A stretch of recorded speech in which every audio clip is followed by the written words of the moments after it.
नमस्ते, good evening दोस्तों, स्वागत है आपका द स्टडी इन विलेज में। तो चलिए आज की वीडियो की शुरुआत करते हैं।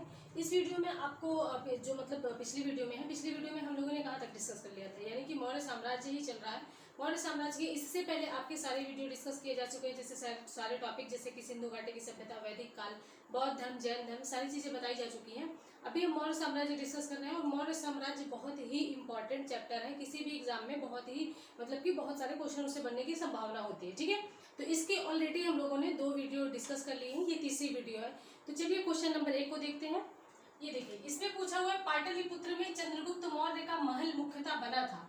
यानी कि पहली बात तो ये हमारे लिए इंपॉर्टेंट है, चंद्रगुप्त मौर्य का महल कहाँ था, तो पाटलिपुत्र में, यानी कि पटना में था। वर्तमान में उसको पटना बोलते हैं। ठीक है, पटना में था। पाटलिपुत्र में चंद्रगुप्त मौर्य का महल बना था। किस चीज का बना था, यहाँ पे ये पूछा हुआ है। ये क्वेश्चन आपका बीपीएससी प्री 1996 का क्वेश्चन है। ये दूसरे एग्जाम में भी बन सकता है। ठीक है, तो इसको देखिए, यहाँ ऑप्शन ए है ईंटों का, ऑप्शन बी है पत्थर का, ऑप्शन सी है लकड़ी का, ऑप्शन डी है मिट्टी का। तो आप लोग वीडियो को रोकिए और थोड़ा सा अपने दिमाग पे सोचिए, थोड़ा सा मतलब जोर डालिए, उसके बाद आंसर दीजिए। तो इसका सही आंसर क्या होगा बताइए। इसका सही आंसर है लकड़ी का, यानी कि ऑप्शन सी। यानी कि पाटलिपुत्र में जो महल बनाए गए थे या फिर जो महल बनाए जाते थे वो लकड़ी के बने होते थे, ना कि ईंट और पत्थरों का। ठीक है, एक शहर है, आप इसका चलिए डिटेल देख लेते हैं। एक शहर है पटना में या पाटलिपुत्र में, भी हम पटना लिखेंगे, जिसका नाम है बुलंदीबाग। ठीक है, बुलंदीबाग। यहाँ पे ईंट मतलब जो कि लकड़ी के बने महलों के साक्ष्य मिले हैं। लकड़ी के बने महलों के साक्ष्य यहाँ से मिले। जब यहाँ की खुदाई की गई तो यहाँ के लकड़ी के बने महलों के साक्ष्य मिले, जो कि मौर्य काल के थे। उसके बाद एक स्थान और है, इसका नाम है कुम्भरहार। इसको भी याद रखिएगा। ये 2 स्थान बीपीएससी में पूछे जाते थे। ठीक है, इनको याद रखिए, किसी भी एग्जाम में पूछ सकते हैं। एक कुम्हार, एक बुलंदीबाग। अच्छा, ये किसने बताया। अब ये तो हमको पता चल गया कि पटना में या पाटलिपुत्र में 2 स्थान है, एक कुम्हार, एक बुलंदीबाग। यहाँ पे लकड़ी के महल मिले हैं, वो कि मौर्य साम्राज्य के थे, तो यानी कि चंद्रगुप्त मौर्य के समय के थे। अब इसको बताया किसने, तो इसको जानने का श्रेय दिया जाता है स्कूनर महोदय को। ये याद रखिएगा, स्कूनर महोदय को इसके मतलब कि खुदाई का श्रेय दिया जाता है, क्योंकि उन्होंने इसकी जानकारी हमें दी, तो इससे हमें पता चला। तो इसको आप याद रख सकते हैं। अब इसमें थोड़ा सा और देख लेते हैं हम लोग। चंद्रगुप्त मौर्य के पुत्र का नाम क्या था। चंद्रगुप्त मौर्य के पुत्र का नाम बिंदुसार था। ठीक है, इनके पुत्र का नाम बिंदुसार था। और इनके समय पे, चंद्रगुप्त मौर्य के समय, एक व्यक्ति सीरिया से आया था जिसका नाम था मेगस्थनीज। नाम सुना आप लोगों ने, इसकी पुस्तक बताइएगा। ठीक है, मेगस्थनीज की एक बहुत ही इंपॉर्टेंट और बहुत ही चर्चित पुस्तक है, इसका नाम बताइएगा। मेगस्थनीज की मतलब मेगस्थनीज की पुस्तक का क्या नाम है। ठीक है, जो कि मौर्य काल से ही संबंधित है। ये क्वेश्चन भी कई बार पूछा है, आप लोग बताइएगा। और फिर कल इसका मतलब कि अगर नहीं बताएंगे तो फिर मैं इसका क्वेश्चन कल करवा दूंगी। तो चंद्रगुप्त मौर्य के जो पुत्र थे उसका नाम था बिंदुसार। और इसके टाइम पे चंद्रगुप्त मौर्य के समय था एक व्यक्ति आया था सीरिया से, जिसका नाम था मेगस्थनीज। ठीक है, अगर ये मतलब चले गए तो इनके साथ ये भी चले गए, क्योंकि दोनों की एज लगभग तो एक सेम ही होगी, कि मतलब एक पीढ़ी के साथ एक पीढ़ी का अंत हो गया। उसके बाद जब बिंदुसार आया तो इसके टाइम पर एक व्यक्ति आया, सीरिया से ही आया। ठीक है, याद रखिएगा कहां से आया, सीरिया से आया, जिसका नाम है डाइमेकस। याद रखिएगा आप लोग, डाइमेकस। ये क्वेश्चन भी बहुत बार पूछा हुआ है कि डाइमेकस किसके समय पे आ रहा है, मतलब किसके समय पर आया है। आप लोग बैक ईयर जाके देख सकते हैं।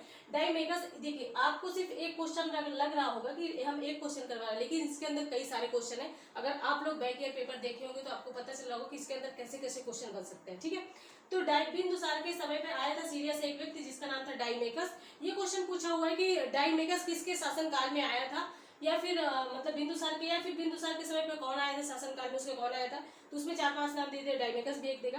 तो ये क्वेश्चन पहला क्वेश्चन हो गया। चलते हैं दूसरे क्वेश्चन की। तो ये रहा आपका दूसरा क्वेश्चन। देखिए, इससे पूछा हुआ किसके शासन काल में डीमेकस भारत आया था। किसके शासन काल में डीमेकस भारत आया था। इसको हम डीमेकस या डाइमेकस भी कहते हैं, आप लोग याद रखिएगा। ठीक है, डाइमेकस भी कहते हैं। तो अब इसमें किसी को कंफ्यूजन नहीं होना चाहिए, किसके शासन काल में आया था। चंद्रगुप्त मौर्य के, बिंदुसार के, अशोक के, कनिष्क के। ये क्वेश्चन यूपी लोअर टीसीएस 2005 का क्वेश्चन है। आप लोग इसका आंसर, अभी मैंने इसके जस्ट पहले बताया, तो आप लोग इसका आंसर गेस करिए, फिर उसके बाद इसका आंसर कमेंट बॉक्स में दीजिए। तो इसका सही आंसर है बी, यानी कि बिंदुसार। मैंने बताया कि बिंदुसार, इसके समय कौन था, इसके समय मेगस्थनीज था। ठीक है, इसके टाइम पे जो राजदूत था सीरिया का, वो मेगस्थनीज था। ये चीज याद रखिएगा, सीरिया का था। ठीक है, सीरिया का था मेगस्थनीज। और बिंदुसार के टाइम पे कौन था, बिंदुसार के टाइम पर था डाइमेकस या डीमेकस जिसको हम बोलते हैं, ये क्वेश्चन पूछा हुआ है। डाइमेकस या डीमेकस भी बोलते हैं, ठीक है, ये था। तो ये भी सीरियस था। किसके अनुसार ये बताया गया है? तो स्ट्रैबो के अनुसार, ठीक है। स्ट्रैबो एक व्यक्ति है, उनके इतिहासकार, उनके अनुसार ये बताया गया है कि स्ट्रैबो के अनुसार ये बताया गया है। कभी कभी क्वेश्चन ये भी पूछ लेगा ना कि किसके साथ पूछ लेता है, मतलब पूछ लिया जा सकता है कि किसके शासन, मतलब किसने बताया था कि डाइमेकस बिंदुसार के टाइम पर आया था। तो स्ट्रैबो के अनुसार ऐसा कहा जाता है कि जो डाइमेकस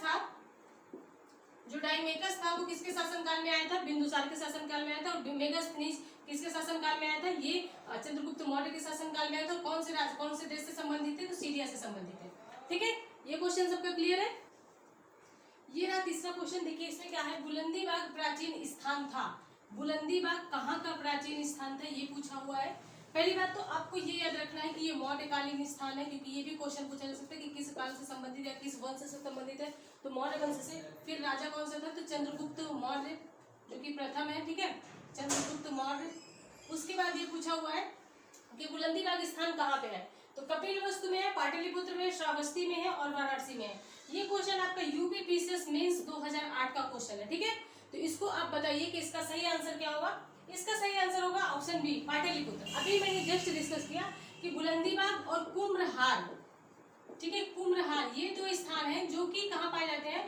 पाटलिपुत्र में। और यहाँ से क्या मिला है, ये भी याद रखिएगा, यहाँ से लकड़ी के भवन मिले हैं, लकड़ी के महल। किसके टाइम के? चंद्रगुप्त मौर्य के टाइम के लकड़ी के महल, ठीक है। किसके टाइम के?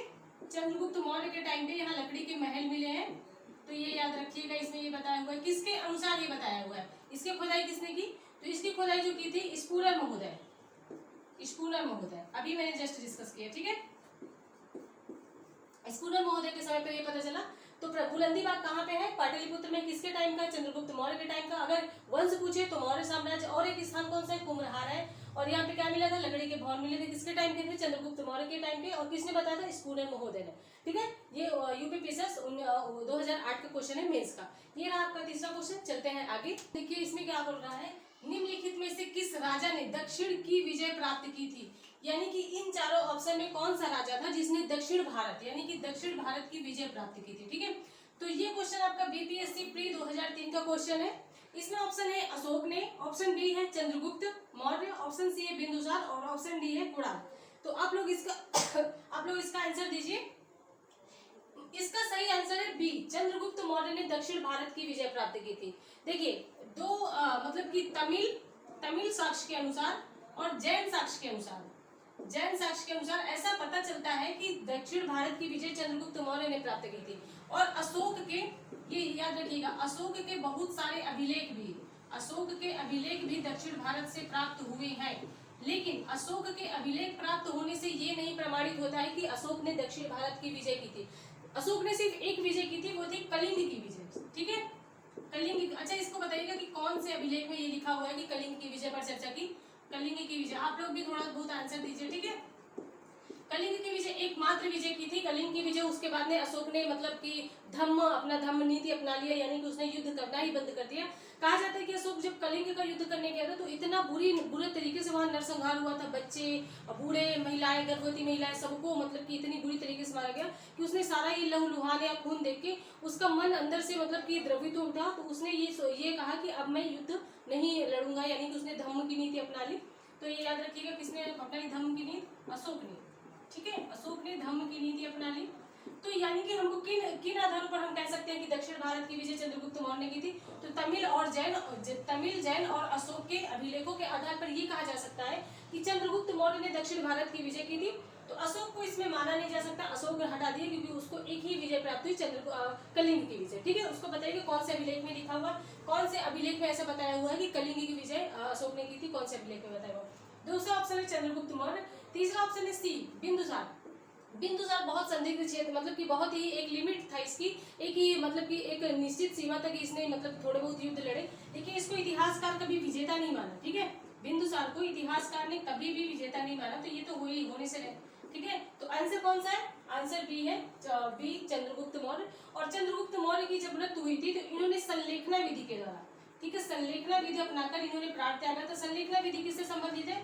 जैन से संबंधित है, जैन धर्म से, और इनका जैन धर्म में इनका साक्ष्य भी मिलता है कि इन्होंने दक्षिण भारत की विजय की थी। और संलेखना विधि होती क्या है, जिन लोगों को नहीं पता, जब व्यक्ति मरने वाला होता है, यानी कि उसके मतलब कि कुछ ही दिन शेष रह जाते हैं जीवित रहने के, तो वो स्वयं से अन्न और जल का त्याग, ठीक है, अन्न और जल का त्याग कर देता है, जिसके कारण क्या होता है कि उसकी मृत्यु हो जाती है। इसको हम कहते हैं संलेखना विधि। ये जैन धर्म से संबंधित है। यानी कि अगर ये पूछा जाए कि कौन सा ऐसा मतलब मौर्य काल का कौन सा ऐसा राजा था जिसने जैन धर्म अपनाया था, तो उन्होंने चंद्रगुप्त मौर्य ने, ठीक है। ये सारा चीज आप नोट्स बना के लिख भी सकते हैं ताकि आपको रिवीजन करने के लिए बहुत आसानी रहे। जो मोस्ट इंपॉर्टेंट फैक्ट है वो आपको बता दिए जाते हैं। ये बार बार आपके जो एग्जाम में है, बार बार यही सारे क्वेश्चन रिपीट होते रहते हैं। चलिए अगले क्वेश्चन की ओर चलते हैं। लास्ट क्वेश्चन पूछा हुआ है कि चंद्रगुप्त मौर्य ने सेल्यूकस को किस वर्ष पराजित किया। तो पहली बात तो ये क्वेश्चन बनता है कि चंद्रगुप्त मौर्य ने किसको पराजित किया, तो सेल्यूकस को। और फिर मतलब या फिर पूछा जा सकता है सेल्यूकस को किसने पराजित किया, तो चंद्रगुप्त मौर्य। और आपके दिमाग में ये क्वेश्चन आ रहा होगा कि सेल्यूकस है कौन। तो ये जो सिकंदर था, ठीक है, सिकंदर था, इसका जो साम्राज्य था, सिकंदर का साम्राज्य जो था, साम्राज्य का मान लीजिए कि ये साम्राज्य है, इसका जो पूर्वी हिस्सा था, पूर्वी हिस्सा की देखरेख कौन करता था, तो पूर्वी सिकंदर के साम्राज्य के पूर्वी हिस्सा की देखरेख करता था सेल्यूकस, ठीक है, सेल्यूकस इसके पूर्वी हिस्सा की देखरेख करता था। तो यही है चंद्रगुप्त मौर्य ने सेल्यूकस को किस वर्ष पराजित किया।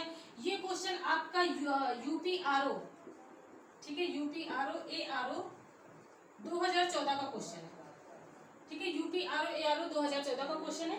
इससे पूछा हुआ चंद्रगुप्त मौर्य ने सेल्यूकस को किस वर्ष पराजित किया। तो सेल्यूकस कौन था, सिकंदर का जो साम्राज्य था, उसके साम्राज्य के पूर्वी भाग का जो जिम्मेदारी लिए थे पूर्वी भाग की, वो मतलब जो देख रेख करता था वो था सेल्यूकस। और सेल्यूकस ने इसके साथ चंद्रगुप्त मौर्य के साथ लड़ाई की थी। तो इसके बाद क्या हुआ, फिर उसके बाद इनकी एक बेटी थी जिसका सेल्यूकस की एक बेटी थी जिसका विवाह चंद्रगुप्त मौर्य के साथ कर दिया गया। तो चंद्रगुप्त मौर्य फिर इसने इसको काफी भेंट दिए। फिर यहाँ से इसने मतलब कहा जाता है कि चंद्रगुप्त मौर्य ने बहुत सारे हाथी सेल्यूकस को गिफ्ट में दिए थे, ठीक है, क्योंकि वहाँ उसको हाथी की जरूरत थी, तो बहुत सारे हाथी गिफ्ट में दिए थे। उसके बाद सेल्यूकस ने क्या किया था, कई सारे आइलैंड या कई सारी जगह इनको चंद्रगुप्त मौर्य को दहेज में दी थी, ठीक है। तो ये आपको याद है, तो इसमें कौन सा है, 317 ईसा पूर्व, 315 ईसा पूर्व, 305 ईसा पूर्व, 300 ईसा पूर्व। बताइए ये कौन सा वर्ष है। तो इसका सही आंसर है 305 ईसा पूर्व, यानी कि 305 ईसा पूर्व में ये युद्ध हुआ था। और इसी युद्ध में सेल्यूकस को पराजित किया था चंद्रगुप्त मौर्य ने। फिर सेल्यूकस ने अपनी बेटी का विवाह चंद्रगुप्त मौर्य के साथ कर दिया और कई सारे मतलब स्थान उसको दहेज में दिए, मतलब विश्व में कई सारे स्थान उसको दहेज में दिए। इसके बदले में चंद्रगुप्त मौर्य ने सेल्यूकस को बहुत सारे हाथी गिफ्ट में दिए थे, ठीक है।